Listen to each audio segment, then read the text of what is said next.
40 years as a playwright.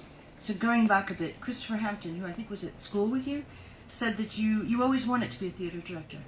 And how did that come about? What were your inspirations? How did you know that at such an early age? I didn't really. I wanted to work in the cinema. I'm very much a fan of the French Nouvelle Vague and of that period in which the cinema was incredibly important. It's almost impossible now to imagine the degree to which you thought and felt through the cinema. It happened both in the Italian cinema, it happened in the French cinema, and it happened only for 5 years that as an art form, cinema had an importance, a centrality, certain to student life, that I imagine music has now, but the cinema no longer has. And so, but unfortunately, I couldn't go into the cinema because there was no British cinema. And so there was just no profession to enter.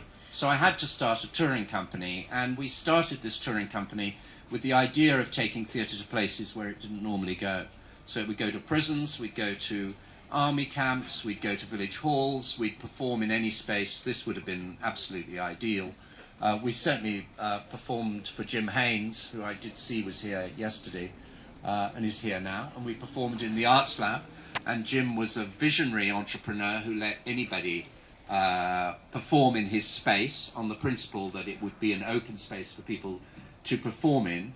And then one day, simply because I didn't have a play to perform the following Monday, because I'd been let down by a playwright, on a Wednesday I had to write a play because there was nobody else to write it. And so on Wednesday I started writing a play so that we would have something to perform on the Monday. And so I stumbled on a talent that I didn't know I had.